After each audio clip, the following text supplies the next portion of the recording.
নমস্কার বন্ধুরা, কেমন আছেন আপনারা সবাই? আশা করি মহাদেবের আশীর্বাদে সবাই খুব ভালো আছেন এবং সুস্থ আছেন। আজকে কিন্তু আমি আপনাদের সঙ্গে এমন একটি গাছের কথা বলতে এসেছি, যে গাছটিকে আমরা অনেক সময় রাস্তার ধারে, বাড়ির পাশে কিংবা ফাঁকা জমিতে খুব সাধারণভাবেই দেখতে পাই। কিন্তু কখনো কি একটু থেমে সেই গাছটির দিকে তাকিয়ে দেখেছেন?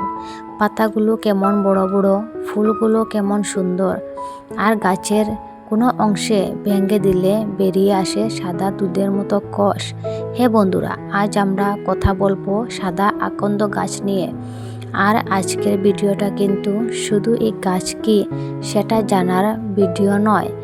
আজ আমরা জানবো সাদা আকন্দ গাছের বিশেষত্ব কোথায়, এই গাছের ফুল মহাদেবের পূজায় কেন ব্যবহার করা হয়, বাড়ির আশেপাশে এই গাছ থাকলে আমাদের কি কি বিষয় জানা উচিত। আর একটা খুব গুরুত্বপূর্ণ কথা, এই গাছকে নিয়ে যেসব কথা আমরা শুনি তার মধ্যে কোনটা সত্যি তথ্য আর কোনটা শুধু কথার কথা, সেটাও আজ খুব সহজ ভাষায় আপনারা বুঝে নেবেন। তাই বন্ধুরা, অনুরোধ করব ভিডিওটা মাঝপথে কখনো ছাড়বেন না, কারণ শেষের দিকে আমি এমন একটি বিষয় বলবো যেটা সাদা আকন্দ গাছ বাড়িতে থাকলে প্রত্যেকেরই জানা দরকার। আর আপনি যদি মহাদেবের ভক্ত হন তাহলে ভিডিওটা শুরু করার আগে একবার মন থেকে বলুন ওম নমঃ শিবায়। তো বন্ধুরা, আজকের সুন্দর বিষয়টি শুরু করি। সকালবেলা ঘুম থেকে উঠে আপনি বাড়িতে উঠোনে গেলেন, চারপাশে তখন সকালের নরম আলো, হালকা বাতাস বইছে, আর সেই সময় আপনার চোখে পড়ল বাড়ির এক কোণে সাদা আকন্দ গাছটির দিকে। গাছে ফুটে আছে ছোট্ট ছোট্ট সাদা ফুল, দেখতে খুবই অপূর্ব, কিন্তু সেই ফুলই আবার মহাদেবের পূজার সঙ্গে জড়িয়ে আছে। একটা সাধারণ গাছ কিভাবে মানুষের ধর্মীয় জীবনের সঙ্গে এতটা সুন্দরভাবে যুক্ত হয়ে গেল, এটাই আসলে আজকের বিষয়ের সবচেয়ে সুন্দর দিক। আকন্দ গাছের বৈজ্ঞানিক নামও আছে। এটি আমাদের দেশের বিভিন্ন অঞ্চলে পরিচিত একটি উদ্ভিদ। অনেক জায়গায় একে আকন্দ, শ্বেত আকন্দ, অর্ক বা মাদার নামেও ডাকা হয়।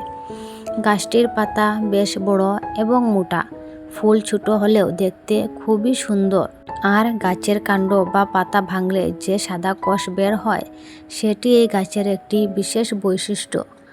এই সাদা কষ দেখলেই অনেকেরই প্রথমবার গাছটিকে চিনতে পারেন। কিন্তু বন্ধুরা, আকন্দ গাছের আসল সৌন্দর্য শুধু তার চেহারার নয়, এর ফুলের সঙ্গে জড়িয়ে আছে আমাদের ধর্মীয় সংস্কৃতির একটি সুন্দর অধ্যায়। এবার আসি আকন্দ ফুল আর মহাদেবের সঙ্গে।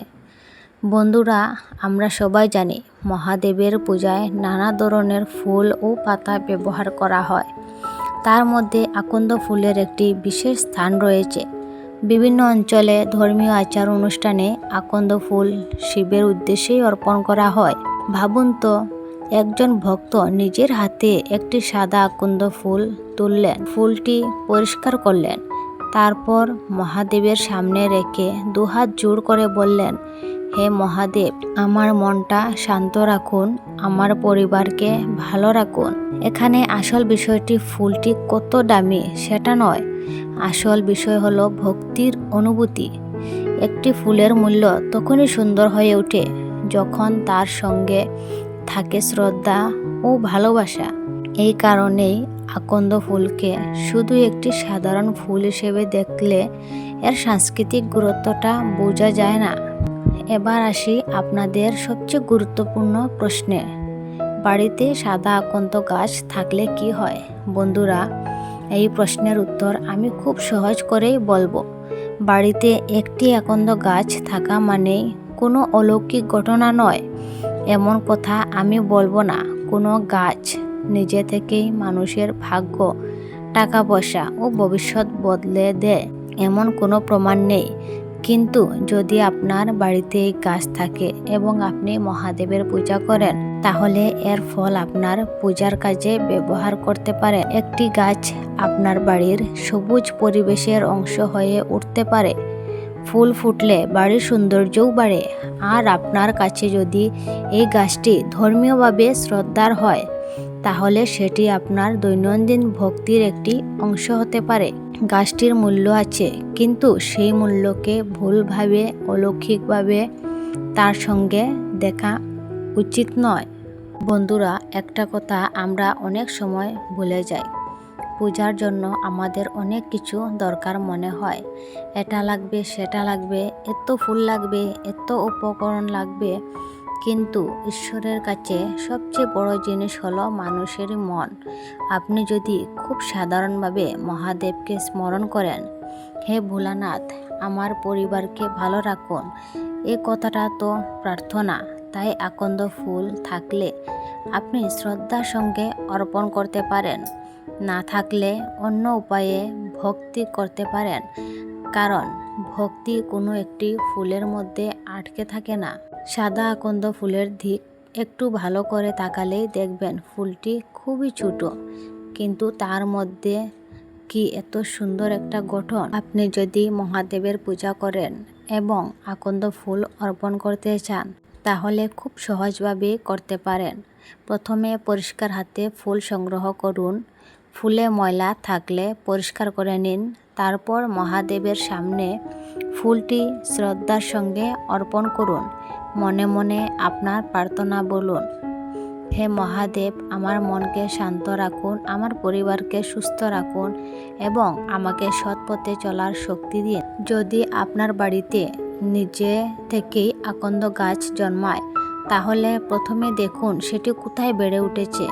যদি এমন জায়গায় থাকে সেখানে শিশু বা প্রাণী সহজে পৌঁছাতে পারে না, তাহলে সাবধান হওয়া দরকার।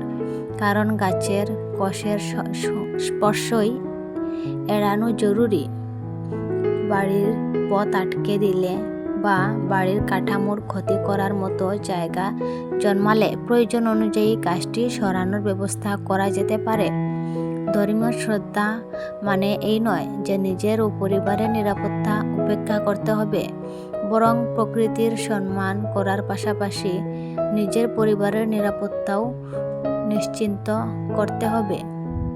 বন্ধুরা, আজকের ভিডিওটিতে আমরা আপনাদের কোনো ভয় দেখাতে চাইনি। আমি চাইলে আপনাদের অনেক কিছু বলতে পারি। এই গাছ না থাকলেই বিপদ হবে, অথবা এই গাছ থাকলেই টাকা আসবে। কারণ এমন কথা বলে মানুষ ভয় দেখানো বা ভুল আশা দেওয়া ঠিক নয়। তাই সাদা আকন্দ গাছ একটি সুন্দর ও গুরুত্বপূর্ণ উদ্ভিদ।